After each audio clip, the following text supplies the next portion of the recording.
O céu anuncia a glória de Deus e nos mostra aquilo que as suas mãos fizeram. Cada dia fala dessa glória ao dia seguinte e cada noite repete isso à outra noite. Não há discurso nem palavras e não se ouve nenhum som. No entanto, a voz do céu se espalha pelo mundo inteiro e as suas palavras alcançam a terra toda. O temor ao Senhor é bom e dura para sempre. Os seus julgamentos são justos e sempre se baseiam na verdade.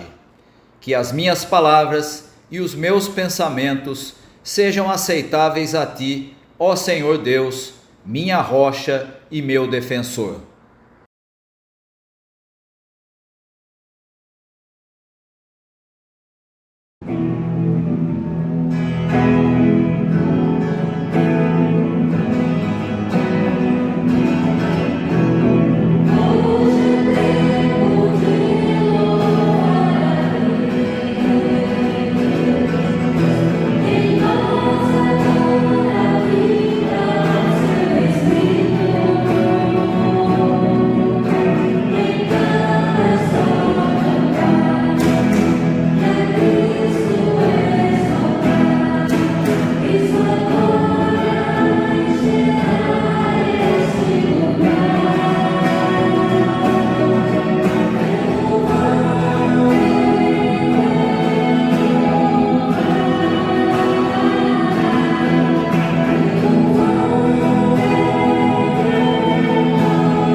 Todo aquele que pratica o pecado transgride a lei.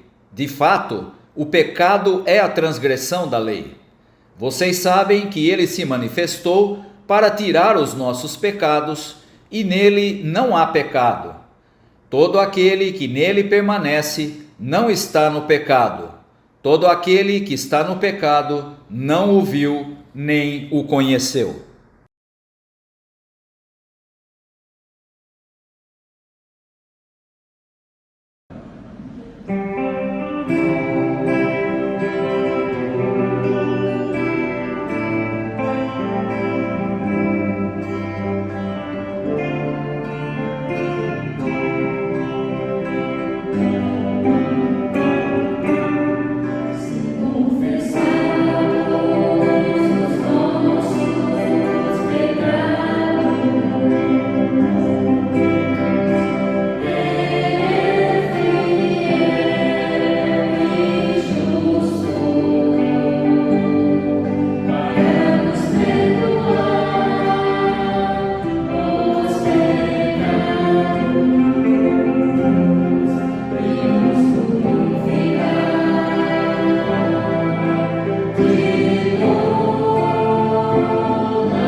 Vamos ouvir as boas novas.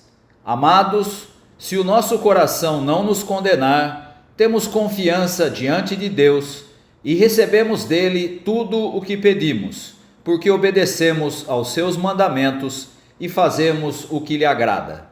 Em Cristo, nossos pecados estão perdoados. Amém.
Rogamos ao Senhor, Deus e Pai, que nos ilumine na leitura e meditação das Escrituras Sagradas.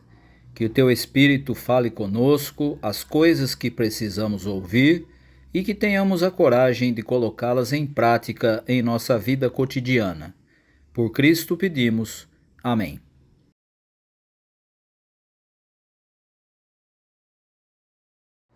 Escutem. A sabedoria está gritando nas ruas e nas praças, nos portões das cidades e em todos os lugares onde o povo se reúne. Ela está gritando alto assim: gente louca, até quando vocês continuarão nesta loucura? Até quando terão prazer em zombar da sabedoria? Será que nunca aprenderão? Escutem quando eu os corrijo. Eu darei bons conselhos e repartirei a minha sabedoria com vocês. Eu chamei e convidei, mas vocês não me ouviram e não me deram atenção. Vocês rejeitaram todos os meus conselhos e não quiseram que eu os corrigisse. Assim, quando estiverem em dificuldades, eu rirei, e quando o terror chegar, eu caçoarei de vocês. Zombarei de vocês quando o terror vier como uma tempestade, trazendo fortes ventos de dificuldades. Eu rirei quando estiverem passando por sofrimentos e aflições. Então vocês me chamarão, mas eu, a sabedoria, não responderei. Vão procurar por toda parte, porém não me encontrarão. Vocês não quiseram a sabedoria e sempre se recusaram a temer a Deus, o Senhor. Não aceitaram os meus conselhos, nem prestaram atenção quando os corrigi. Portanto, receberão o que merecem e ficarão aborrecidos com as coisas que fizeram. Os tolos morrem porque rejeitam a sabedoria. Os que não têm juízo são destruídos por estarem satisfeitos consigo mesmos. Mas quem me ouvir terá segurança, viverá tranquilo e não terá motivo para ter medo de nada.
Meus irmãos, somente poucos de vocês deveriam se tornar mestres na igreja, pois vocês sabem que nós, os que ensinamos, seremos julgados com mais rigor do que os outros. Todos nós sempre cometemos erros. Quem não comete nenhum erro no que diz é uma pessoa madura, capaz de controlar todo o seu corpo.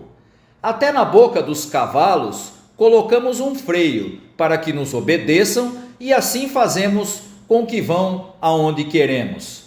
Pense no navio. Grande como é, empurrado por ventos fortes, ele é guiado por um pequeno leme e vai aonde o piloto quer. É isto que acontece com a língua. Mesmo pequena, ela se gaba de grandes coisas. Vejam como uma grande floresta pode ser incendiada por uma pequena chama. A língua é fogo. Ela é um mundo de maldade. Ocupa o seu lugar no nosso corpo e espalha o mal em todo o nosso ser. Com o fogo que vem do próprio inferno, ela põe toda a nossa vida em chamas. O ser humano é capaz de dominar todas as criaturas e tem dominado os animais selvagens, os pássaros, os animais que se arrastam pelo chão e os peixes. Mas ninguém ainda foi capaz de dominar a língua. Ela é má, cheia de veneno mortal e ninguém a pode controlar. Usamos a língua tanto para agradecer ao Senhor e Pai, como para amaldiçoar as pessoas que foram criadas parecidas com Deus. Da mesma boca saem palavras tanto de agradecimento como de maldição. Meus irmãos, isso não deve ser assim. Por acaso pode a mesma fonte jorrar água doce e água amarga? Meus irmãos, por acaso pode a figueira dar azeitonas ou um pé de uva dar figos? Assim também, uma fonte de água salgada não pode dar água doce.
Jesus partiu com seus discípulos para as aldeias de Cesareia de Filipe e no caminho perguntou-lhes: Quem dizem os homens que eu sou? Ao que replicaram: João Batista, outros Elias, outros ainda um dos profetas. E vós? Perguntou ele: Quem dizeis que eu sou? Pedro respondeu: Tu és o Messias. Então proibiu-lhes severamente de falar a alguém a seu respeito. E começou a lhes ensinar que era necessário que o Filho do Homem sofresse muito e fosse rejeitado pelos anciãos, sumos sacerdotes e escribas, e fosse morto, e depois de 3 dias ressuscitasse. Dizia isso abertamente. Pedro, chamando-o de lado, começou a adverti-lo. Ele, porém, voltando-se e vendo os seus discípulos, repreendeu a Pedro, dizendo: Arreda-te de mim, Satanás, porque não pensas as coisas de Deus, mas dos homens. Chamando a multidão, juntamente com os seus discípulos, disse-lhes: Se alguém quiser vir após mim, negue-se a si mesmo, tome a sua cruz e siga-me. Pois aquele que quiser salvar a sua vida, vai perdê-la. Mas o que perder a sua vida por causa de mim e do Evangelho, vai salvá-la. Com efeito, que aproveita ao homem ganhar o mundo inteiro e arruinar a sua vida? Pois o que daria o homem em troca da sua vida? De fato, aquele que nesta geração adúltera e pecadora se envergonhar de mim e de minhas palavras, também o Filho do Homem se envergonhará dele quando vier na glória do seu Pai com os santos anjos.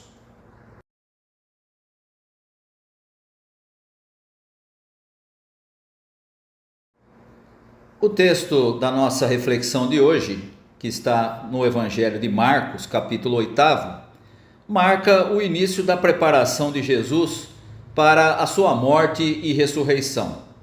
Os discípulos tinham ouvido muitos ensinamentos, tinham assistido a muitos milagres e tinham presenciado fatos extraordinários. Poderiam, porém, ter uma ideia unilateral da missão de Jesus.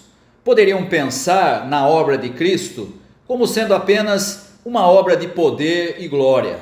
Poderiam se esquecer do sofrimento, poderiam se esquecer da cruz. No texto que nós estamos refletindo nesse domingo, há duas partes que estão interconectadas. Na primeira, que vai do versículo 27 até o versículo 30, os discípulos reconhecem Jesus como o Messias. Olhando para a sua experiência com ele, não poderia haver qualquer tipo de dúvida. Jesus era mesmo o Messias. O povo reconhecia que Jesus era alguém importante. Falavam dele como sendo um novo João Batista, ou um novo Elias, ou mesmo um profeta. Os discípulos sabiam que Jesus era de fato o Messias.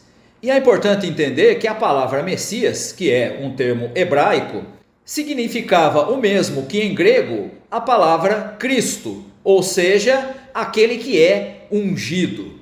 Jesus era o ungido de Deus, o Salvador prometido, aquele que libertaria o povo. Mas a pergunta que surge desse texto é: que libertação seria essa? Como essa libertação seria alcançada?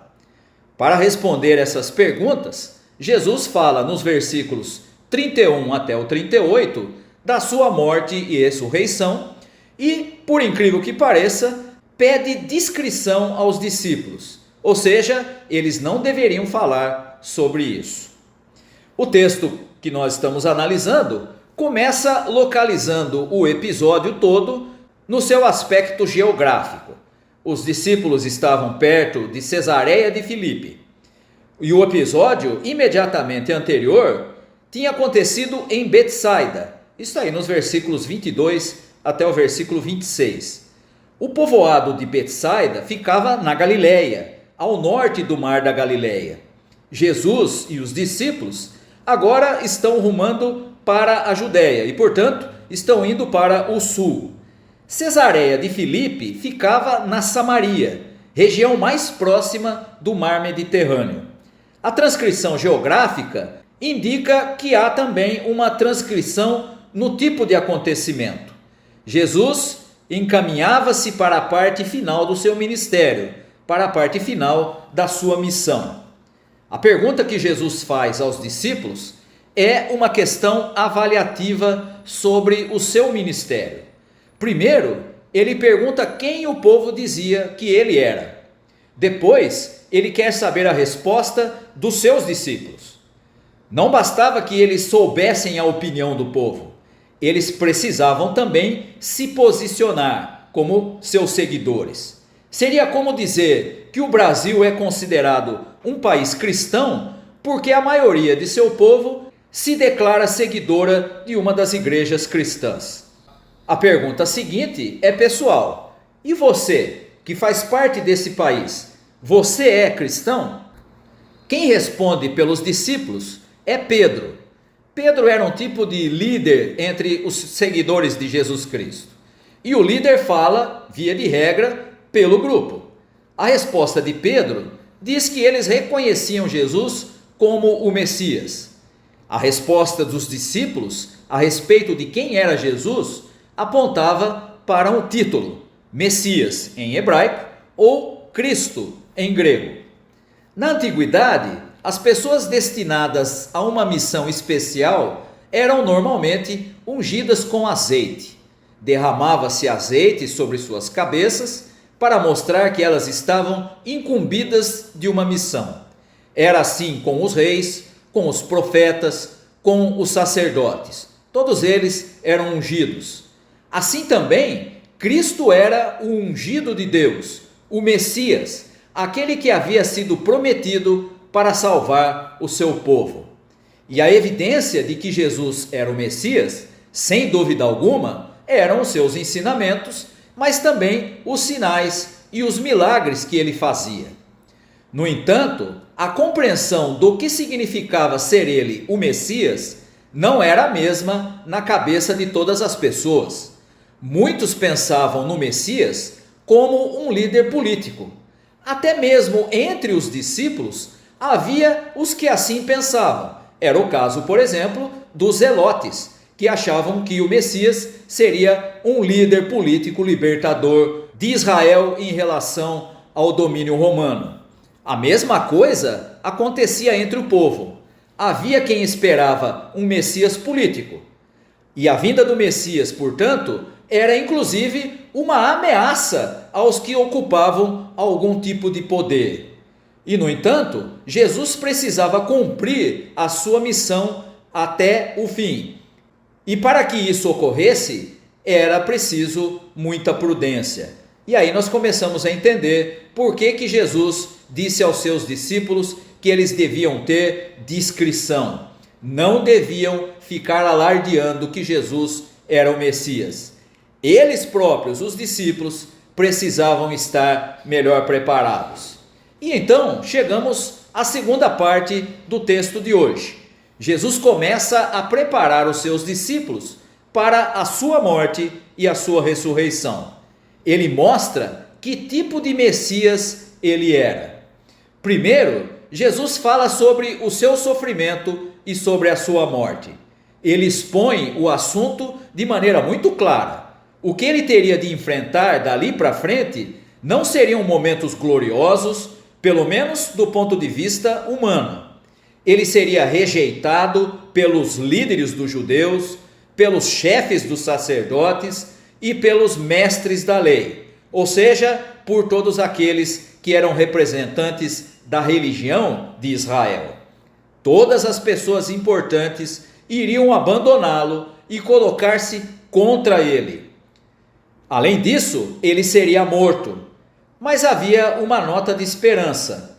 Na explicação que Jesus faz do que viria, ele ressuscitaria em 3 dias. Pedro, o líder dos discípulos, não concordava com Jesus. Ele achava que essa coisa de sofrimento e de morte era desnecessária num plano de salvação do povo. Isso não lhe causava nenhum entusiasmo. Melhor seria um caminho glorioso sem a cruz. Pedro, inclusive, sentiu-se no direito de repreender Jesus. Chamou Jesus para um canto e pretendeu convencê-lo de que não precisava ser assim. Mas Jesus sabia exatamente qual era o caminho que ele devia trilhar. Então, ele repreende Pedro diante dos discípulos. O caminho que Pedro queria seguir era diferente do caminho que Deus havia planejado. Pedro andava naquele momento nos caminhos de Satanás. Ele precisava ser repreendido. E Jesus diz: arreda, saia da minha frente, Satanás. O caminho para a vida eterna, o caminho da glória, passa necessariamente pela cruz. Se alguém não estiver disposto a morrer, como Jesus estava disposto a morrer, se alguém não tomar sobre si a sua cruz, não entrará na glória eterna. E se não entrar na glória eterna, nada vale a pena. Essa é a grande lição. O caminho para a glória passa pela cruz. Olhando para essa explicação que Jesus faz daquilo que estava à espera dele na sequência do seu ministério, nós temos que perguntar: será que os temas levantados por esse texto da Escritura Sagrada estão presentes na vida das pessoas hoje em dia? Como será que os problemas apontados pelo texto bíblico se apresentam na vida da igreja? O primeiro ponto levantado é o verdadeiro conhecimento sobre Jesus. Conhecer Jesus verdadeiramente é um desafio. E são dois os aspectos que o texto nos aponta. Quem o povo diz que é Jesus? Esta é uma pergunta. A outra é: quem eu digo que é Jesus? Será que o povo realmente conhece a Jesus? Será que o Brasil é considerado um país cristão? E será que Jesus é verdadeiramente conhecido? Isso nos leva a questionar um fato que tem acontecido recentemente na vida do nosso país. O crescimento dos evangélicos, em termos numéricos, tem se dado de maneira muito clara nos últimos anos. Eles estão aparecendo com grande força, inclusive no censo. Mas a pergunta que nós temos que fazer é: em que medida o nosso país ficou melhor? Em que medida a nossa vida como seguidores de Jesus Cristo tem sido uma influência positiva na vida do nosso país? O Brasil, assim como tantas outras nações, que são majoritariamente compostas por cristãos, não tem demonstrado a presença de Cristo como deveria. Ou seja, o fato de existir uma quantidade grande de pessoas que se identificam como pertencentes a igrejas cristãs, isso não tem resultado em uma vida mais justa, em uma vida em sociedade mais tolerante, com uma vida mais digna para a maioria das pessoas. Evidentemente, isso mostra que o fato das pessoas ouvirem a respeito de Jesus e conhecerem sobre Jesus não faz com que isso se torne uma realidade na vida em sociedade. E, portanto, nós podemos responder aquela pergunta: quem é que as pessoas dizem que é Jesus? Na realidade brasileira, Jesus continua sendo, em grande medida, um grande desconhecido. A outra questão aponta para a necessidade de cada pessoa responder individualmente: quem é Jesus para mim? E não basta dar apenas a resposta correta. Não adianta ter uma resposta decorada, na qual nem sempre confiamos. Pedro respondeu a pergunta de maneira correta, mas foi em seguida repreendido por Jesus e chamado de alguém que estava seguindo a Satanás. O segundo ponto levantado pelo texto é o caminho para a salvação. O caminho da salvação passa pela cruz, passa pelo sofrimento. A glória é o destino desse caminho que passa pela cruz. Quando olhamos para Jesus, percebemos que ele cumpriu sua missão. Ele padeceu, morreu e ressuscitou. E nós, como seus seguidores, devemos estar dispostos a morrer, assim como Jesus morreu. Devemos estar dispostos a tomar sobre nós a cruz. Rejeitar a cruz é rejeitar o caminho que conduz à salvação. Isso não significa uma busca mórbida por sofrimento, mas significa confiar em Cristo e saber que essa fé, tantas e tantas vezes, para ser seguida, precisa passar pelo caminho duro do sofrimento. Os exemplos estão aí na história para serem observados. Os profetas, os apóstolos, os mártires mostram que o caminho da cruz continua sendo o caminho que conduz à glória. Vale a pena seguir por esse caminho. A vitória nesse caminho já está alcançada. Quem é Jesus para você? Como a sua presença diária em sua vida faz com que você tenha uma vida diferenciada, uma vida de serviço e de comunhão com o Pai? Menos do que isso, nós estaremos apenas brincando de ser igreja. Que Deus esteja abençoando aos irmãos e às irmãs. Amém.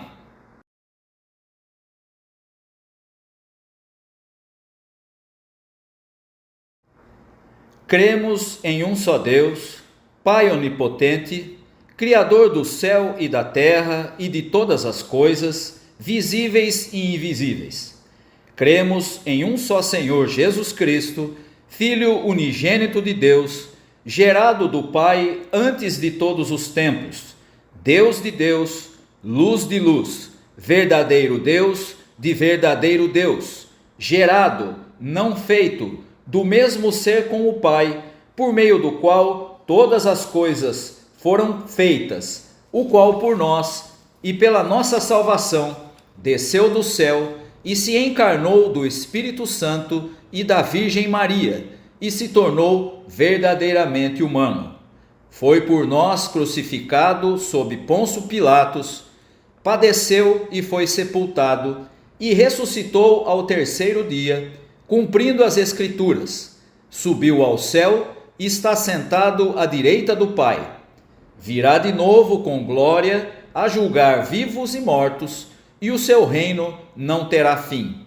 Cremos no Espírito Santo, o Senhor, o doador da vida, o que procede do Pai e do Filho, o qual juntamente com o Pai e o Filho é adorado e glorificado, o qual falou através dos profetas. Cremos na Igreja una, santa, cristã e apostólica. Reconhecemos um só batismo para a remissão de pecados. Esperamos a ressurreição dos mortos e a vida do mundo vindouro. Amém.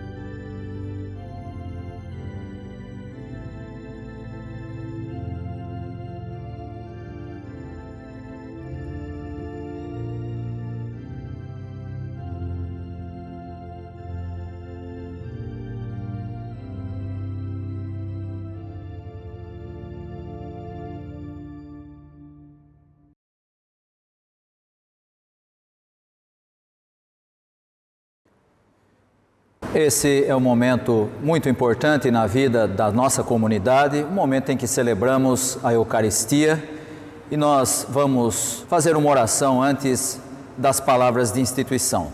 Oremos. Deus de amor, nós te damos graças porque tu nos alimentas por meio deste sacramento, e também o Senhor nos une com Cristo e nos dá a alegria antecipada do banquete triunfal que teremos no teu reino eterno. Pedimos, ó Pai, que o Senhor esteja através da palavra e deste sacramento, que o Senhor tem nos dado por meio do teu Filho Jesus, que é o pão verdadeiro do céu e o alimento da vida eterna, venha fortalecer a cada um de nós, para que essa participação faça de nós servos fiéis, de tal maneira que a nossa caminhada no dia a dia possa demonstrar a nossa gratidão a Ti. Pedimos por Cristo Jesus, nosso Senhor. Amém.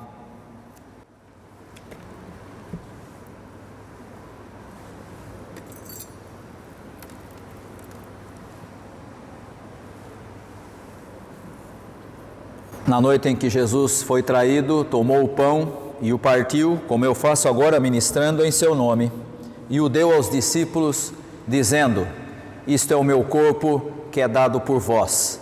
Comei dele todos, fazei isto em memória de mim.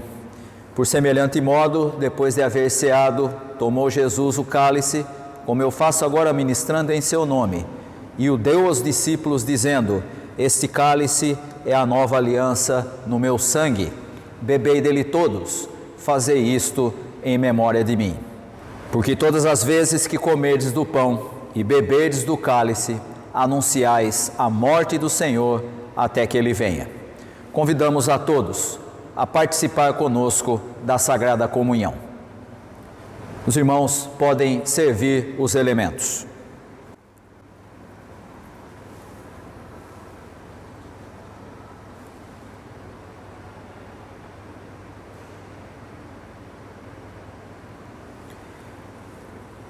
Isto é o meu corpo, que é dado por vós, disse Jesus. Comei dele todos, fazei isto em memória de mim. Este cálice é a nova aliança no meu sangue. Bebei dele todos, fazei isto em memória de mim.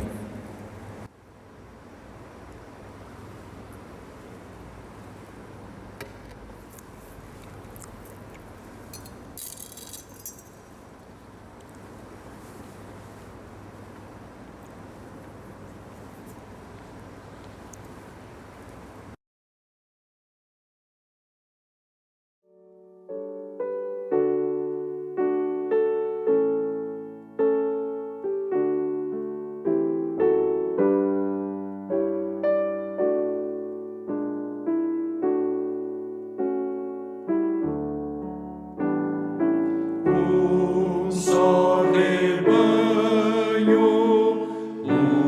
só pastor, uma só fé em só Salvador. Em teu amor unidos aqui, no mesmo Espírito vamos a ti, no mesmo Espírito vamos a ti. Só rebanho, só pastor, fruto, Senhor, desse teu grande amor. Só nos gloriamos na tua cruz, sendo louvado, bendito Jesus, sendo louvado, bendito Jesus. Só rebanho, só pastor, ó Cristo és digno do nosso louvor. Tu és o imã que nos atrai, e só por ti adoramos o Pai, e só por ti adoramos o Pai.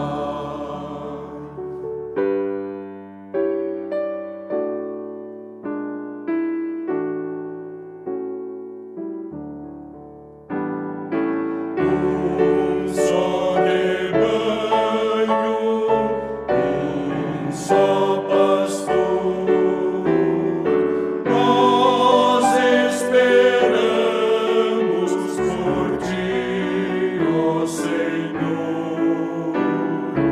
É face a face e vamos ver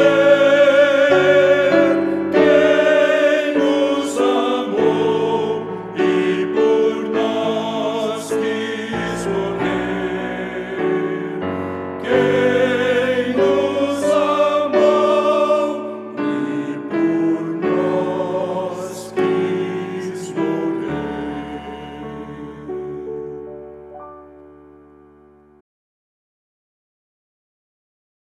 Vamos invocar a bênção de Deus sobre todos. E que a graça do nosso Senhor e Salvador Jesus Cristo, o amor de Deus, o nosso Pai, o ensino e as consolações do Espírito Santo estejam convosco, irmãos, hoje e para todo sempre. Amém.